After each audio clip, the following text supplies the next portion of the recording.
الحمد لله نحمده ونستعينه ونستغفره ونؤمن به ونتوكل عليه ونعوذ بالله من شرور أنفسنا ومن سيئات أعمالنا من يهده الله فلا مضل له ومن يضلل فلا هادي له ونشهد أن لا إله إلا الله وحده لا شريك له ونشهد أن سيدنا وسندنا وحبيبنا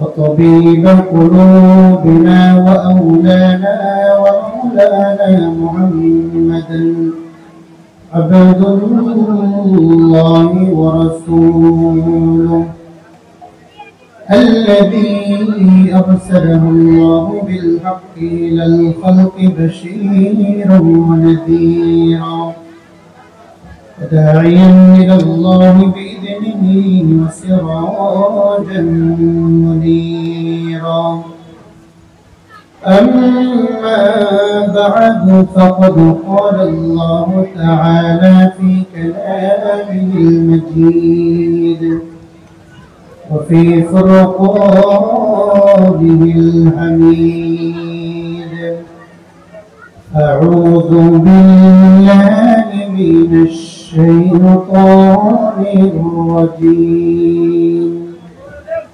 بسم الله الرحمن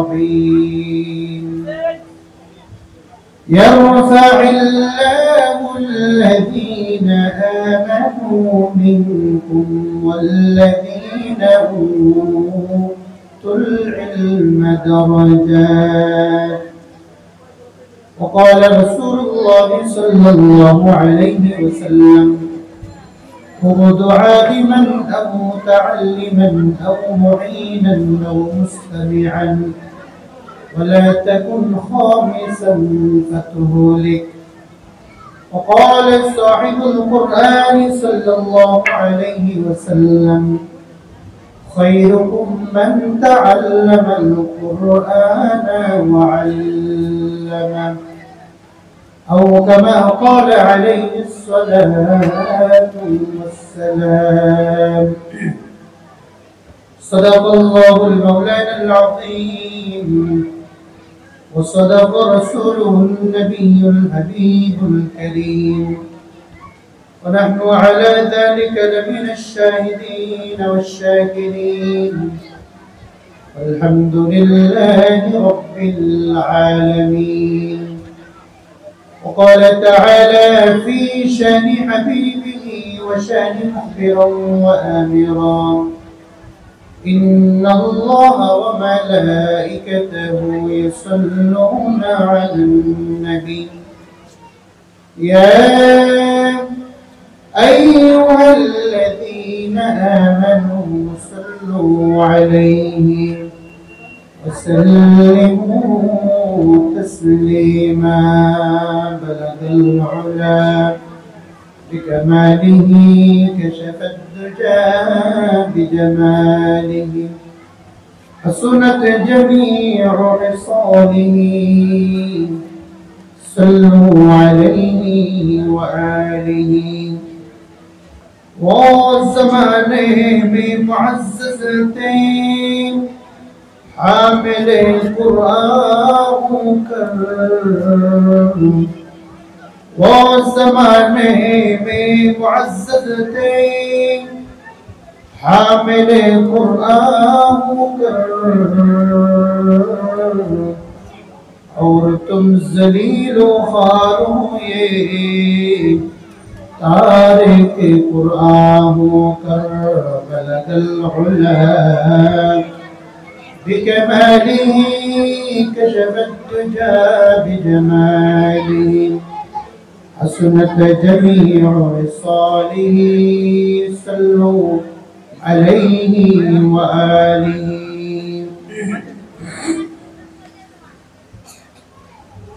দক্ষিণহালি শহর নারিকেলতলা ইফিজেড থানার অন্তর্গত তালিমুল কোরআন আদর্শ নুরানি মাদ্রাসার তৃতীয় বার্ষিক ওয়াজ ও দোয়া মাহফিল উপলক্ষে আজকে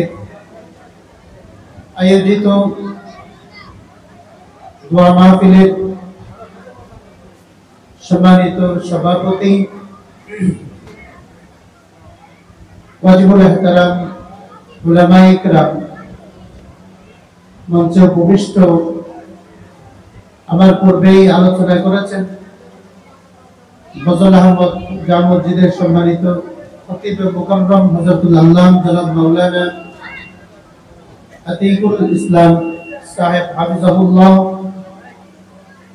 দূর দূরান্ত থেকে আগত দিনপ্রিয় ইসলাম প্রিয় নওজওয়ান মুসলমান ভাইয়েরা, প্রাণের কচিকাঁচা আজিজ তোলাবা, পর্দার আড়ালের অবস্থানরত পর্দানশীল মা ও বোনেরা, আসসালামু আলাইকুম ওয়া রাহমাতুল্লাহি ওয়া বারাকাতুহু। আল্লাহ পাক রব্বুল আলামিনের মহান দরবারে লাখো কোটি শুকরিয়া যে মহান আল্লাহ পাক রব্বুল আলামিন আমি এবং আপনাদেরকে অত্যন্ত দয়া করে মেহেরবানি করে সুস্থতার মতো নিয়ামত দান করলেন। পাশাপাশি জাগতিক সমস্ত ব্যস্ততা থেকে নিজেদেরকে পৃথক করে আজকে ইমানি নুরানি মাহফিলে আসার বসার তৌফিক দান করলেন।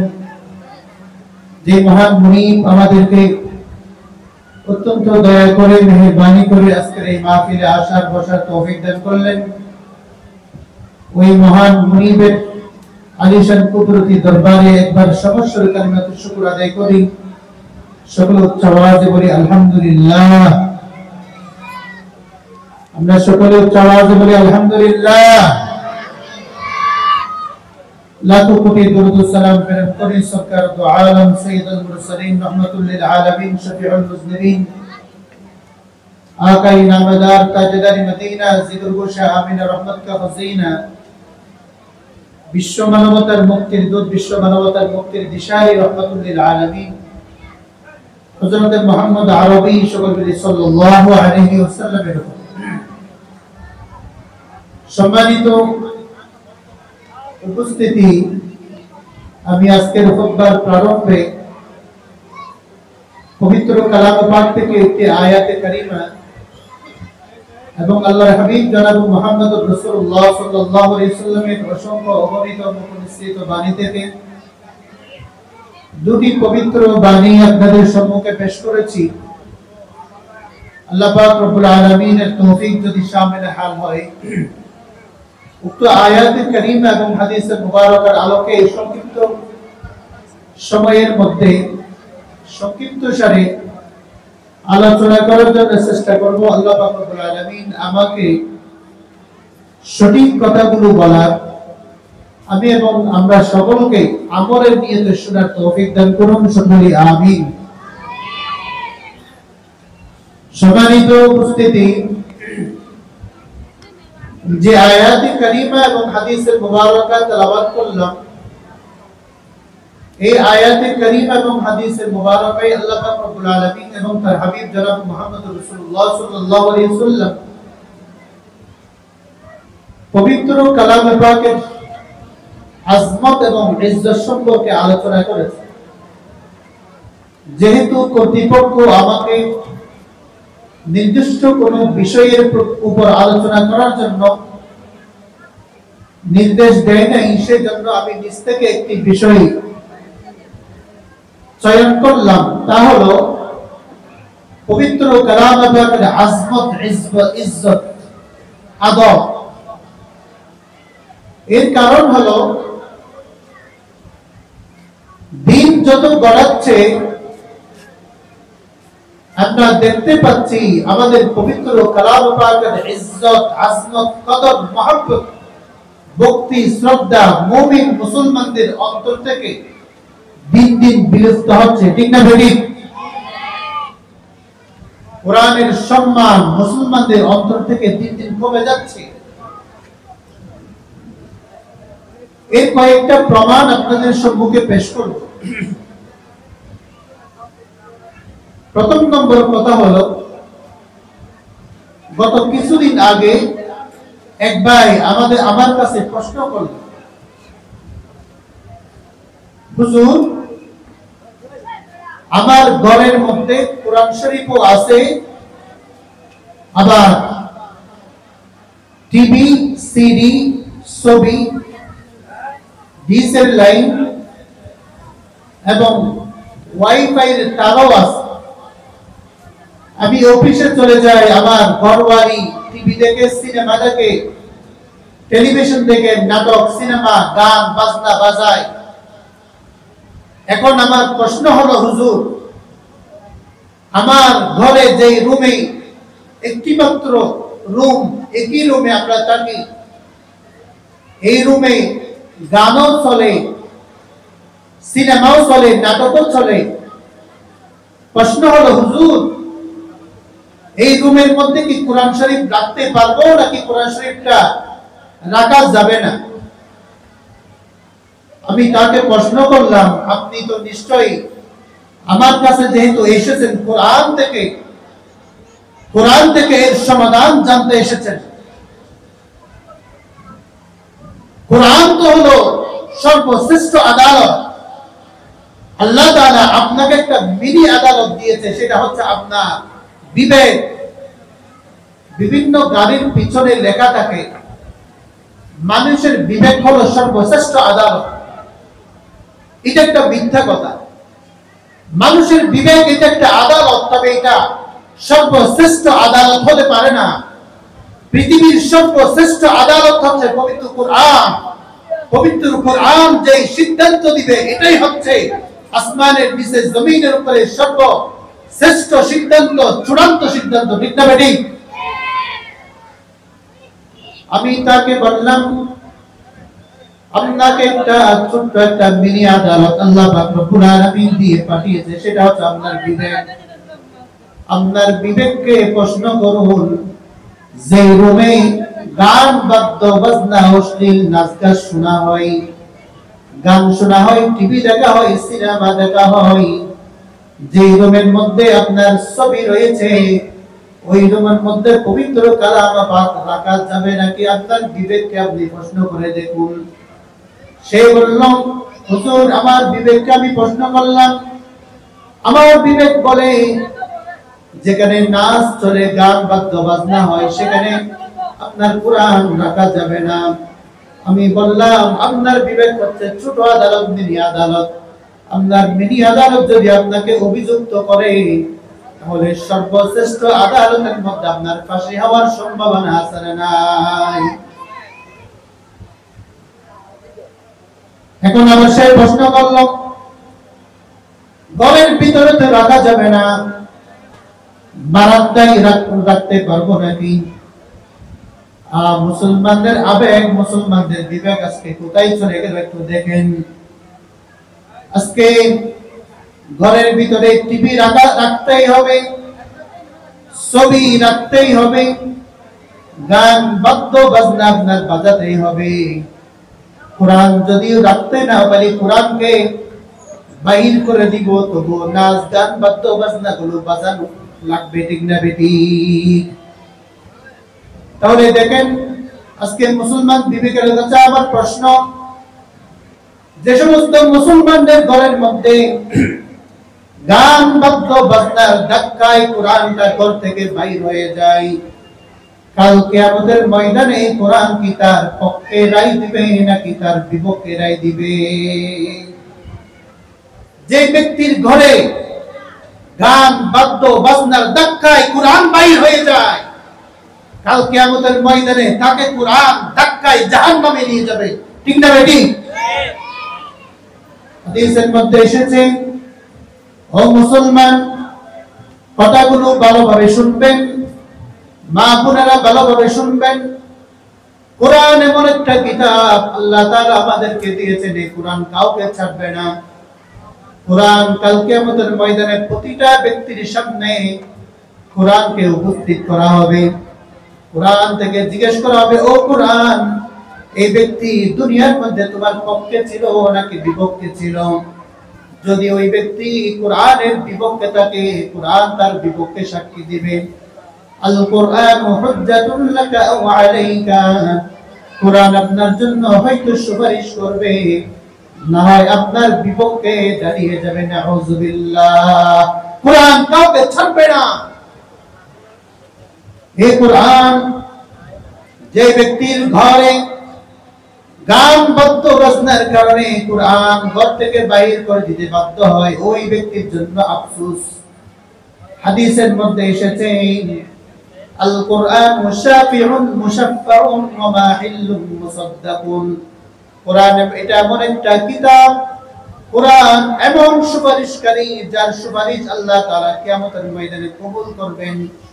ওয়া মাহিল্লুন মুসাদ্দাকুন, কোরআন এমন বিতর্ককারী যার বিতর্ক অবশ্যই মেনে নেওয়া হবে। তাহলে এরপরে আল্লাহর হাবিব বলেন, মান জাআলাহু আমামাহু কাদাহু ইলাল জান্নাহ, যে ব্যক্তি কোরআনটাকে নিজের ব্যক্তি জীবনে, নিজের পারিবারিক জীবনে, সামাজিক জীবনে, রাষ্ট্রীয় জীবনে, সব ক্ষেত্রে নিজের ব্যক্তি জীবন, পারিবারিক জীবন, সামাজিক জীবন, রাষ্ট্রীয় জীবন থেকে শুরু করে নিজের ছেলে সন্তানদেরকে পরিচালনার ক্ষেত্রে কোরআনকে সামনে রেখেছে। কোরআনকে গান বাজনার ধাক্কায় ঘর থেকে বাহির করে দেয় নাই। প্রতিদিন কোরআন তেলাওয়াত করেছে, কোরআনের কথাগুলো শুনেছে, আমল করেছে।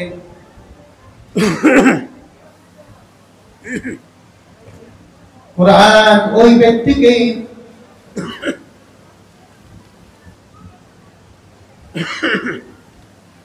কাল কিয়ামতের ময়দানে কোরআন ওই ব্যক্তিকে টেনে টেনে জান্নাতে নিয়ে যাবে। সুবহানাল্লাহ। জোরে বলুন না সুবহানাল্লাহ।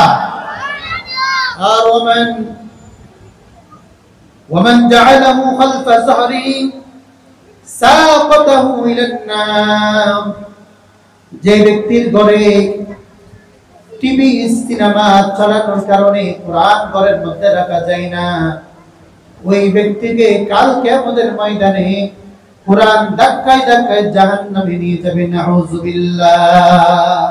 সকলে নাউযুবিল্লাহ। আছে না নাই?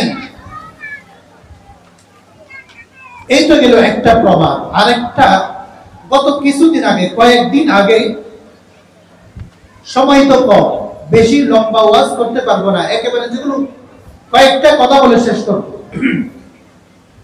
আমাদের মুসলিম সমাজের অবস্থা, মুসলমানদের অবস্থা, মুসলমানদের ঈমানের অবস্থা আজকে কোথায় গিয়ে দাঁড়িয়েছে মুসলমান একটু চিন্তা করে দেখেন। একেবারে বাস্তব ঘটনা। 2 সপ্তাহ নাকি 1 সপ্তাহ আগে আমার রুমে একজন ব্যক্তি এসে মন খারাপ করে বসে আছে। আমি বললাম, ভাই কি উদ্দেশ্য নিয়ে এসেছেন, কেন আসলেন, আমাকে একটু আপনার ঘটনাটা বলুন। সে বলল, নতুন বাসা নিয়েছি। নতুন বাসা নিলাম আজকে কয়েক মাস হলো।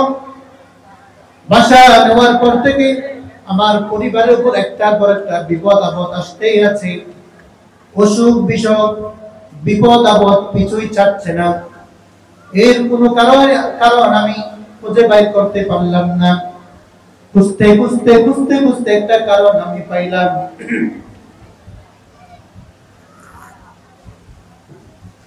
খুঁজতে খুঁজতে একটা কারণ পাইলাম, সেটা হলো আমার বাসার আগের যে ভাড়াটিয়া ছিল, ওই ভাড়াটিয়ারা সব জিনিসপত্র নিয়ে গেছে, একটা জিনিস ঘরের কোণার মধ্যে রেখে গেছে। আমি আমার ওয়াইফ দেখলাম একটা কাপড় মোড়ানো অবস্থায় ওইটা পড়ে আছে। ওই বেচারাগুলো মনে হয় ওই জিনিসটা ওদের না, হয়তো কোনো আল্লাহর বান্দা কোনো এক সময় ওখানে রেখেছিল। ওই জিনিসটা তাদের সম্পদ নয় বিদায় ওটা ওখানে রেখে দিয়েছে। আমি দেখে মনে মনে চিন্তা করলাম, গুমান করলাম, কিয়াস করলাম, হয়তো এটা কোরআন শরীফ হতে পারে। এটা কি হতে পারে? কোরআন শরীফ হতে পারে। কোরআন শরীফ হতে পারে। হুজুর বুঝতে পারলাম এই কোরআন আমার ঘরের মধ্যে থাকার কারণে আজকে 3 মাস ধরে আমি এবং আমার পরিবারের উপর অসুখ বিসুখ যাচ্ছে না। আফত বলা মুসিবত একটার পর একটা লেগেই আছে, একটার পর একটা লেগেই আছে, যাচ্ছে না। সকলে নাউযুবিল্লাহ। কথাটা শুনে আমার মেজাজটা এমন খারাপ হয়ে গেল। ওরে কপাল পোড়া মুসলমান, সর্বপ্রথম আমি তাকে জিজ্ঞেস করলাম, তুমি মুসলমান নাকি হিন্দু? সে বলল, আমি মুসলমানের ছেলে। নামাজ দোয়া পড়ো নাকি? বলে নামাজ দোয়া পড়ি না, মাঝে মধ্যে শুক্রবারে নাকি পড়ে। মুসলমানের সন্তান মনে করছে ঘরের মধ্যে কোরআন থাকার কারণে তার ঘরের মধ্যে আফত মুসিবত আসতেছে। অথচ আল্লাহ পাক রব্বুল আলামিন কোরআনের বাকের মধ্যে বলেন, ওয়া নুনাজ্জিলু মিনাল কুরআনি মা হুয়া শিফাa'un ওয়া রাহমাতুল লিল মুমিনিন। এই কোরআন আমি মুমিনদের জন্য রহমত এবং শিফা হিসেবে নাযিল করলাম। সুবহানাল্লাহ। ওয়া নুনাজ্জিলু মিনাল কুরআন, কুরআন তো নাযিল করা হয়েছে মুমিনের শিফার জন্য, মুমিনের হেদায়েতের জন্য, মুমিনের জন্য রহমত স্বরূপ নাযিল হলো। তাহলে এই ব্যক্তি কেন মনে করছে কোরআন থাকার কারণে তার অসুখ বিসুখ যাচ্ছে না? তাকে আমি কিছু বললাম না। আবার এর পরের আয়াতের দিকে লক্ষ্য করলাম, ওয়ালা ইয়াজিদুয যালিমিনা ইল্লা খাসারা। কোরআন কিন্তু এর পরের আয়াতে বললেন, ওয়ালা ইয়াজিদুয যালিমিন ইল্লা খাসারা। কোরআন যারা মুমিন, কাটি মুমিন, তাদের জন্য রহমত, তাদের জন্য হেদায়েত, তাদের জন্য শিফা। কিন্তু কোরআন পেয়েও যে জালেম, যে বদবখত, যে কপাল পোড়া, কোরআনকে কদর করলো না, কোরআনকে ইজ্জত করলো না, কোরআন তেলাওয়াত করলো না, কোরআন দিয়ে নিজের জীবনকে পরিচালনা করলো না, ওই ব্যক্তির জন্য কোরআন রহমত নয়, কোরআন শিফা নয়, কোরআন তাদের জন্য ক্ষতির কারণ। সকলে নাউযুবিল্লাহ। ঠিক না বেটি? এরকম মুসলমান আছে না নেই? আমাদের সমাজে এরকম মুসলমান আছে না নেই? খবর নিয়ে দেখলে অনেকগুলো পাওয়া যাবে। এই বিষয়গুলো আমরা তো মসজিদে থাকি, সাধারণ মানুষ নিয়ে আমাদের ওঠা বসা, এই মানুষের কালচার গুলো আমরা ভালোই বুঝি। আমার বোধগম্য হলো মানুষের কোরআনের প্রতি ইজ্জত আজমতের বড়ই অভাব। এই জন্য আমি ঠিক করলাম আজকে যতটুকু পারি, সাধারণত আমাদের তো তেমন একটা সময় হয় না, আর আমাদের পুরো বয়ান শেষও করতে পারি না, যতটুকু পারি কোরআনের আজমত ইজ্জত নিয়ে কিছু কথা বলার জন্য চেষ্টা করব। আল্লাহ পাক রব্বুল আলামিন আমাকে কিছু কথা বলা, প্রয়োজনীয় কিছু কথা বলার তৌফিক দান করুন। সকলে আমিন। কোরআন আল্লাহ পাক রব্বুল আলামিন আসমান থেকে সর্বমোট 104 খানা কিতাব নাযিল করেছে। বলেন কয়খানা কিতাব নাযিল করলেন? 104 খানা। তার মধ্যে থেকে 4টি ছোট কিতাব আর 100টি ছোট কিতাব আর 4টি বড় কিতাব। 100টি কিতাবের মধ্যে 10টি কিতাব নাযিল করলেন হযরত আদম আলাইহিস সালামের উপর, 10টি কিতাব নাযিল করলেন হযরত ইব্রাহিম আলাইহিস সালামের উপর, আর 30টি কিতাব নাযিল করলেন হযরত ইদ্রিস আলাইহিস সালামের উপর, আর 50টি কিতাব নাযিল করলেন হযরত শীশ আলাইহিস সালামের উপর। আর বাকি থাকলো 4টি। এই 4খানা কিতাব হচ্ছে বড় বড় কিতাব। এই কিতাবগুলোকে বলা হয় কিতাবুল্লাহ। এগুলো আবার দুই প্রকার। কিছু কিতাব আছে কিতাবুল্লাহ, আবার কিছু কিতাব কিতাবুল্লাহ প্লাস আবার কালামুল্লাহ। এর মধ্যে থেকে 3টি কিতাব হচ্ছে শুধু কিতাবুল্লাহ। জবুর কিতাবুল্লাহ হযরত দাউদ আলাইহিস সালামের উপর অবতীর্ণ হলো। তাওরাত কিতাবুল্লাহ হযরত মুসা আলাইহিস সালামের উপর অবতীর্ণ হয়েছে। ইনজিল কিতাবুল্লাহ হযরত ঈসা আলাইহিস সালামের উপর নাযিল হলো। আর বাকি থাকলো কোরআন, সর্বকালের সর্বযুগের সর্বশ্রেষ্ঠ মহাগ্রন্থ আল কোরআন।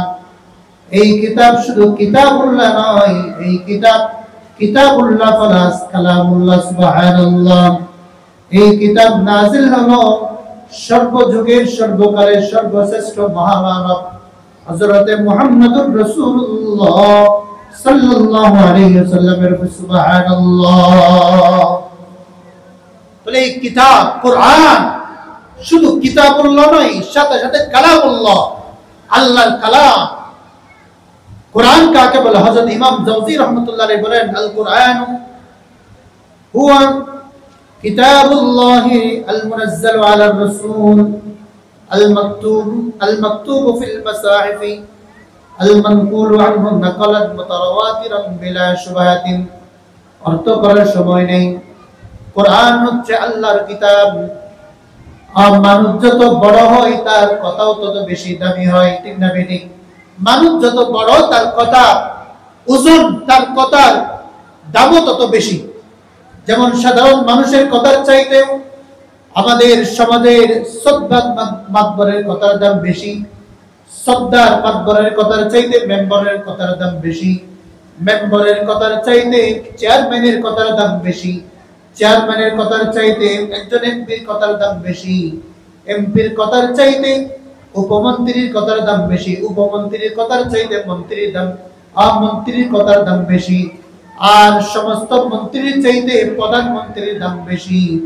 আর প্রধানমন্ত্রীর উপর যেহেতু কোনো মিনিস্ট্রি নাই, তার কথাই চূড়ান্ত কথা, তার কথাই হচ্ছে সর্বশ্রেষ্ঠ কথা। তার কথার উপর কোনো কথা থাকতে পারে না, ঠিক না বেঠিক?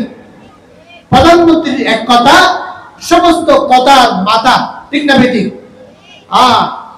কিতাবের মধ্যে লিখেছে কালামুল মুলুকি মুলুকুল কালাম, বাদশার কথা সে তো সমস্ত কথার বাদশা। সুবহানাল্লাহ। আমি যদি বলি বাংলাদেশের প্রধানমন্ত্রী, ভারতের প্রধানমন্ত্রী, পাকিস্তানের প্রধানমন্ত্রী, আপনার ব্রিটেন, সুইডেন সহ আমেরিকার প্রধানমন্ত্রী, পৃথিবীর যত প্রভাবশালী বড় প্রধানমন্ত্রী, মিনিস্টার, সমস্ত প্রধানমন্ত্রীকে যদি এক পাল্লায় রাখা হয়, আর সমস্ত ক্ষমতাধর বাদশাদের ক্ষমতা যদি এক পাল্লায় রাখা হয়, আমি আল্লাহ রব্বুল আলামিনের ক্ষমতার সমান হবে নাকি? হবে। সমস্ত বাদশাদের ক্ষমতা, সমস্ত বাদশাদের পাওয়ার যদি এক পাল্লায় রাখা হয়, আমার আল্লাহ ক্ষমতার সমান হবে? কখনো হবে না। আল্লাহর পাওয়ার তো অনেক দূরের কথা। আল্লাহর জমিনের একজন বাদশা নমরুদ, বাংলাদেশের প্রধানমন্ত্রী, সে তো একটা রাষ্ট্রের প্রধানমন্ত্রী। আমেরিকার প্রধানমন্ত্রী, সে তো একটা রাষ্ট্রের প্রধানমন্ত্রী। আল্লাহ তাআলা নমরুদকে সারা পৃথিবী শাসন করার ক্ষমতা দিয়েছেন। হযরত ইব্রাহিম আলাইহিস সালাম তাকে বলেছিল, ইয ক্বালা ইব্রাহিম রাব্বিয়াল্লাযী ইউহয়ী ওয়া ইউমীত ক্বালা আনা উহয়ী ওয়া উমীত। ইব্রাহিম আলাইহিস সালাম নমরুদকে বলল, আমার আল্লাহ হচ্ছে ওই আল্লাহ যে মানুষকে জীবনও দিতে পারে, আবার মৃত্যু দান করতে পারে। নমরুদ এত প্রভাবশালী বাদশা ছিল, সে বলল আনা উহয়ী ওয়া উমীত, আমিও তো জীবন দিতে পারি, আমিও তো মৃত্যু দান করতে পারি। সে কি করলো? জেলখানা থেকে একজন কয়েদিকে ডেকে এনে তাকে ছেড়ে দিল। বলতো, ইব্রাহিম দেখো, আমি একজন মানুষকে জীবন দান করলাম। আবার একজন কয়েদিকে ডেকে এনে তাকে ফাঁসির কাস্টে ঝুলিয়ে ফাঁসি দিয়ে দিল।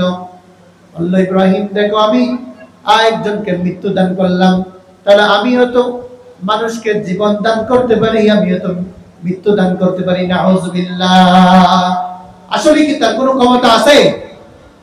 তার কোনো ক্ষমতা আছে? মানুষকে জীবন মৃত্যু দান করার ক্ষমতা কার? ইব্রাহিম আলাইহিস সালাম বললেন, তাহলে ঠিক আছে। ইয ক্বালা ইব্রাহিম রাব্বিয়াল্লাযী ইউহয়ী ওয়া ইউমীত ক্বালা আনা উহয়ী ওয়া ইউমীত ক্বালা ইব্রাহিম ফাইন্নাল্লাহা ইয়াতি বিশ-শামসি মিনাল মাশরিক ফাতি বিহা মিনাল মাগরিব। ও নমরুদ, তোমার যদি ক্ষমতা থাকে, আমার আল্লাহ সূর্যটাকে প্রতিদিন পূর্ব দিক থেকে উদিত করে। আর তোমার যদি এত পাওয়ার থাকে, তোমার যদি শক্তি থাকে, আর তুমি সূর্যটাকে আজকে পশ্চিম দিকে উদয়ন করে দেখাও। সুবহানাল্লাহ।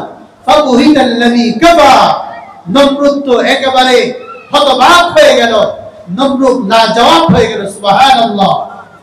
দুনিয়ার সমস্ত বাদশার ক্ষমতা যদি এক পাল্লায় রাখা হয়, আবার আল্লাহর সামান্য ক্ষমতার সমান হবে? হবে।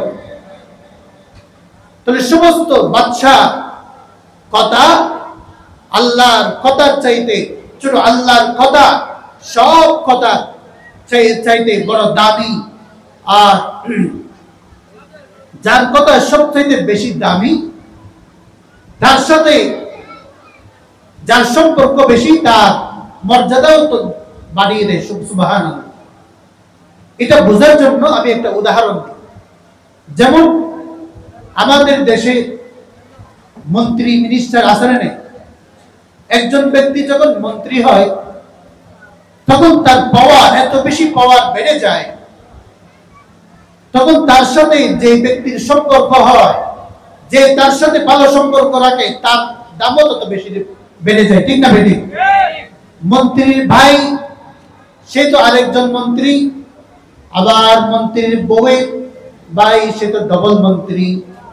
মন্ত্রীর ঘরের যে পিয়ন, মন্ত্রীর ঘরের যে ড্রাইভার, সেও মনে হয় একজন বড় এমপি, ক্ষমতার চাইতে বড় কম না। ঠিক না বেটি? মন্ত্রীর সাথে যে ভালো সম্পর্ক রাখে, তার ক্ষমতা বেড়ে যায়। এটা দুনিয়ার একটা রীতি। আবার মন্ত্রীর সাথে যদি খারাপ সম্পর্ক হয়, সে যদি মন্ত্রীর আপন ভাইও হয়, তাহলে তার জীবনের ঝুঁকি আছে না? নেই? আছে। তাহলে মন্ত্রিত্ব লাভ করে শুধু কয় বছরের জন্য? 5 বছরের জন্য। আর আমার আল্লাহর কোরআন, এই কোরআন কি শুধু 5 বছরের জন্য নাকি সার্বজনীন? সার্বজনীন। ও দুনিয়ার মুসলমান, একজন মন্ত্রী যে শুধুমাত্র 5 বছরের জন্য ক্ষমতা গ্রহণ করে, এই 5 বছরের ক্ষমতা পাওয়ার পরে তার সাথে ভালো সম্পর্ক করার কারণে তার যদি দাম বেড়ে যায়, আর তার সাথে খারাপ সম্পর্ক হওয়ার কারণে আর তার যদি ধ্বংস হওয়া তার জীবনের ঝুঁকি থাকে, তবে যে মহান আল্লাহ পাক রব্বুল আলামিনের কালাম, যে কালাম চিরস্থায়ী, এই জীবনের মধ্যে যেমন কোরআনের পাওয়ার আছে, মরণের পরেও কোরআনের পাওয়ার বলবৎ থাকবে, এমনকি কিয়ামতের ময়দানেও কোরআনের পাওয়ার থাকবে, জান্নাতে গেলেও সেখানে কোরআনের পাওয়ার থাকবে। সুবহানাল্লাহ। তাহলে আমরাও বলতে চাই, একজন মন্ত্রীর সাথে সম্পর্ক রাখার কারণে যদি মানুষের পাওয়ার বাড়ে, সম্মান বাড়ে, দাম বাড়ে, তাহলে আল্লাহর কালামের সাথে কোন ব্যক্তি যদি সম্পর্ক রাখে, তার দাম, তার মর্যাদা বাড়ার সম্ভাবনা আছে না নাই? আর যে ব্যক্তি কোরআনের সাথে সম্পর্ক রাখবে না, ভালো সম্পর্ক রাখবে না, ওই ব্যক্তির ধ্বংস হওয়ার সম্ভাবনা আছে না নাই? ও মুসলমান, এই কথা থেকে আমরা জানিয়ে দিতে চাই, যে ব্যক্তি, তুমি যেই দেশে রহো, যেই বাসারই হও, যে এলাকারই হও, ও মুসলমান, যে বংশরই হও না কেন, যদি তোমার সম্পর্ক কোরআনের সাথে ভালো হয়, তাহলে তোমার দাম, মর্যাদা দুনিয়া আখিরাতে বাড়িয়ে দিবেন একজন। বলেন তিনি কে? আর তোমার সম্পর্ক যদি কোরআনের সাথে কোনো কারণে খারাপ হয়, কোরআনকে যদি তুমি নিজের ব্যক্তি জীবনে, পারিবারিক জীবনে, সামাজিক জীবনে, রাষ্ট্রীয় জীবনে যদি কোরআনকে তুমি পিছনে টেনে দাও, কোরআনকে যদি তুমি মূল্যায়ন না করো, কোরআনকে যদি তুমি সামনে না রাখো, কোরআনের সম্পর্ক যদি তোমার সাথে না থাকে, তাহলে আবু লাহাবের মতো রাসূলুল্লাহ সাল্লাল্লাহু আলাইহি ওয়াসাল্লামের চাচা হয়েও তোমার ধ্বংস হওয়ার সম্ভাবনা আছে। এই জন্য দুনিয়ার মুসলমান,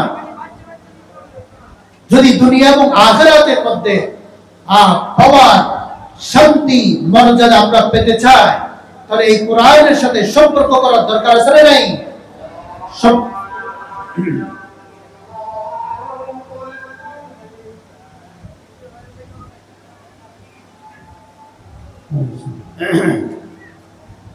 সম্মানিত হাজিরিন, তাহলে আমরা বলতে চাইছিলাম দুনিয়ার একজন মন্ত্রীর সাথে যদি সম্পর্ক ভালো থাকার কারণে তার মান মর্যাদা বেড়ে যায়, তাহলে কোরআনের সাথে সম্পর্ক থাকার কারণেও তার মান মর্যাদা বেড়ে যাবে। কোরআনের সাথে সম্পর্ক থাকার কারণে কিভাবে মান মর্যাদা বাড়বে? কোরআনের সাথে যারা সম্পর্ক রাখে তাদের মধ্যে আবার মর্যাদার দিক দিয়ে, ফজিলতের দিক দিয়ে আবার বিভিন্ন রকমের আছে। এক নম্বর হচ্ছে তারা ওই শ্রেণীর লোক যারা কোরআন নিজে পড়ে, অন্যকে পড়ায়, আবার যারা কোরআন নিজে শিখে অন্যকে শেখায়, যারা কোরআন অনুযায়ী নিজের জীবন পরিচালনা করে, অন্যকে পরিচালনা করার জন্য আহ্বান করে, এরা হচ্ছে কোরআনের সাথে সম্পর্ককারী দিক থেকে সর্বোত্তম সম্পর্ককারী। আল্লাহ তাআলা তাদেরকে দুনিয়া আখিরাতের মধ্যে তাদের সম্মান বৃদ্ধি করে দিবেন। কেমনে দিবেন? আল্লাহ তাআলা বলেন, ইয়ারফাইল্লাহুল্লাযীনা আমানু মিনকুম ওয়াল্লাযীনা উতুল ইলমা দারাজাত। ইয়ারফাইল্লাহুল্লাযীনা আমানু মিনকুম, তোমাদের মধ্যে যারা ঈমান আনলো, এবং ওয়াল্লাযীনা উতুল ইলমা দারাজাত, যাদেরকে ইলম দেওয়া হলো, তাদের মর্যাদা বাড়িয়ে দিবেন। একজন বলেন তিনি কে? আল্লাহ। আল্লাহ তাআলা কিভাবে তাদের মর্যাদা বাড়িয়ে দিবেন? এই আয়াতের তরজমা যদি আমি স্বাভাবিকভাবে করি আপনারা বুঝবেন না হয়তো, তার জন্য একটা ছোট্ট একটা মেসেজ দিলে আমরা বুঝতে পারবো। প্রত্যেকটা দেশের সর্বশ্রেষ্ঠ মর্যাদার অধিকারী হয় তারা যারা আর সরকারের কর্মচারী কর্মকর্তা হয়, তারা যারা সরকারের কর্মচারী কর্মকর্তা হয় তারা দেশের মধ্যে সবচেয়ে সম্মানিত হয়। আর যে কোনো শ্রেণীর কর্মচারী কর্মকর্তাদেরকে সরকারের পক্ষ থেকে গার্ড অফ অনার দেওয়া হয় না।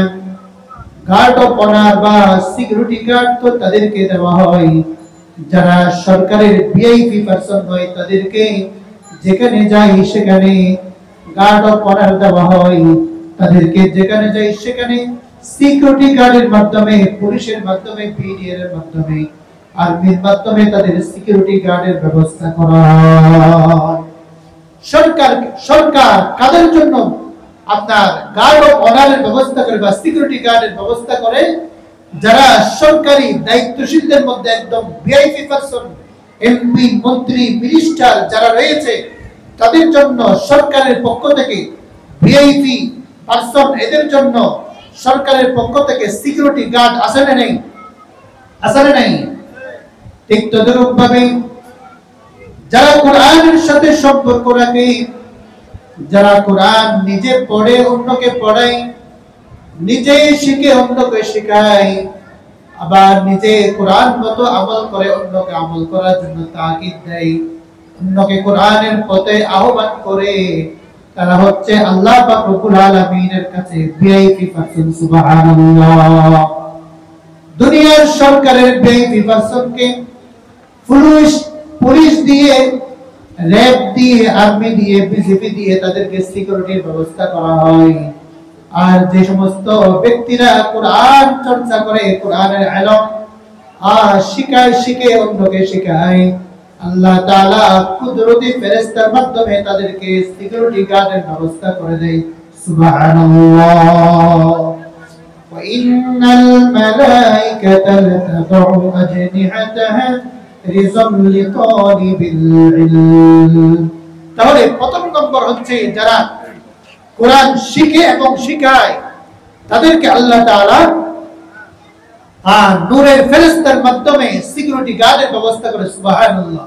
দ্বিতীয় নম্বর হচ্ছে ওই ব্যক্তি যারা প্রথম নম্বর ব্যক্তিদের থেকে একটু নিচেও, তারা কোরআনকে এত বেশি কোরআনের সাথে এত বেশি মহব্বত থাকে না, কিন্তু কোরআন পড়ে, কোরআনকে এত বেশি মহব্বত করে। মহব্বত করতে করতে করতে করতে কোরআন তাদেরকে মহব্বত করে নেয়। কোরআনও তাদেরকে